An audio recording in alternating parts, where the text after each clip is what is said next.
Man uncovers fiance's secret affairs with multiple men. Last night, I was getting ready for bed when I saw a message light up on my girlfriend's computer. Normally, I'm not one to pry into someone else's privacy, but it was a message from her friends about the party they were at. We were getting married soon and she was out with her friends at a bachelorette party. I stayed up like one of those stalkers you see on TV. I stayed up all night checking her computer and her Facebook messages and discovered she had cheated during the party. By cheating, I don't mean getting a strip tease or something, which I would be okay with. I understand it's a bachelorette party, but she actually gave a stripper some sloppy toppy and ended up going home with another one that night. She has this other guy added on Facebook, but the chat merely consists of a message that says, "Had a good time and it was nice to meet you." The date goes back to the night of the bachelorette party. I have read the messages between her and her friends. They have a small group and I found out what she had done there. It all seems as if it was a one-time thing that happened, but I'm a mess. I haven't slept all night, and she is headed for work in an hour. We were supposed to get married in 3 weeks. We were planning on buying a house together, having kids and growing old. I feel like I want to throw all of that out the window. I am sitting here smelling like booze, feeling drunk and depressed. Honestly, I just wanted to stomp her out. I left in the morning to take a smoke. My head was still messed up, but other than this night, nothing I found indicated anything else. I guess she wanted this to be her last night before settling down or something. I honestly don't know and I don't care. When I was outside taking a smoke, about 15 to 20 minutes or something after I left, she had woken up. She noticed the drinks out and asked me what I had been up to. She basically came to give me a kiss and a hug. I followed through with it but honestly felt empty doing it. I didn't want to give her any hint of what I knew. She asked me why I had been drinking and why I didn't come to sleep last night, and I told her I was just having some nightmares but everything was fine. I felt detached, like I was watching myself in the third person through a TV or something. She asked me if any stress was related to the marriage and the plans, and I just told her something along the lines of, "I love you. How can you be stressed about the best thing in your life?" She got herself ready and left for work. I basically started packing my most important things. I called and canceled the venue we were supposed to be having the wedding at. Apparently, they took 15% of the money for canceling early because we were having such a big event. I told them it's fine, and I really don't care at this point. I also saved screenshots of everything and have taken them with me. Around 1 p.m., I called a taxi and went to stay at a hotel far, far away from my city. I didn't leave any note or pictures at home, I just left. I just needed the alone time in the hotel to think everything through and process what had happened. Around 3:30 p.m., my phone started getting spammed with calls from my ex-fiancé. I started getting calls and messages from her sister, her friends, her parents, my parents, and a few of our mutual friends. The only person I called back was my mom and dad. I have huge trust in my parents.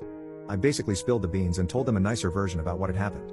I asked my dad to not say anything and also asked my mother not to say anything. I told them it's ended, it's over, and that I won't be getting married anymore. I also told them not to tell anything to anyone about what I told them. I didn't tell them exactly what happened. Just that I found out she wasn't being loyal to me. I didn't think giving details would help in any way. Around 5 p.m., my dad calls me back and tells me my ex-fiancé is completely hysterical and is basically broken down. Completely not understanding what is going on, I just told my dad not to intervene and that I needed some alone time right now. I basically just shut my phone down and have been staying silent ever since. Her sister knew about what happened at the bachelorette party, and I have the text to prove it. She even laughed about it and told her not to feel guilty because it's a bachelorette party and that women should go all in on this night. I really feel like Neo in the Matrix, dodging bullets in slow motion.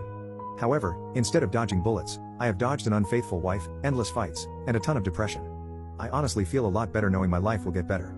Unfortunately, she has broken down and is begging me to take her back, as is her sister and her friends. They also came up with the worst excuses for what actually happened. I had this gut feeling she was going to come up with an excuse of some sort. I picked up the phone, and the first thing I heard was a torn voice. I could hear she had been crying all day and was in a messed up state. She kept begging me to come back, that there was an explanation for everything, and that she loved me. She said I had misunderstood the entire situation. I told her to explain it to me right then and there.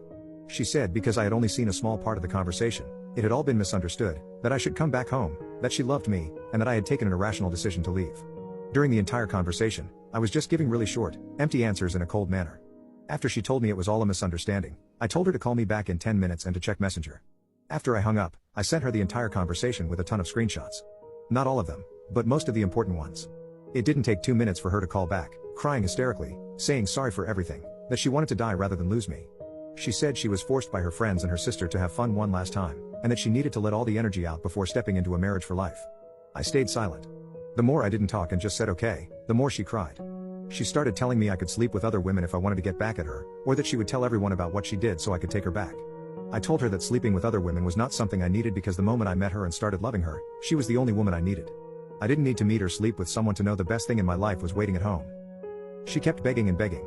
So I just told her that if she came clean to her parents and family, I would think about it. After that, she started saying something, but I just hung up. Suddenly, her father called me up and apologized for everything. He and his wife knew what happened now, and he was so sorry for all of this. He told me he understood how I felt and that he didn't raise his daughter that way. His wife basically stole the phone from him and told me her daughter had never been this destroyed before. I politely told her I appreciated her opinion and then said, "I have to go, goodbye." My ex-fiancée called me back and begged me again, saying she told her parents and also sent a text message to our mutual friends about what had happened. She kept apologizing on the phone, and I didn't say much. After some time, I just told her not to cry, that she shouldn't be apologizing because single women like herself were allowed to do these things and I hope she finds Mr. Right. She started crying even harder, and then her sister took the phone. She said, "We told everyone what happened, are you going to take her back now?" I only said I would think about it. She then tells me her sister was turning into a dangerous situation of wanting to unalive herself because of all of this.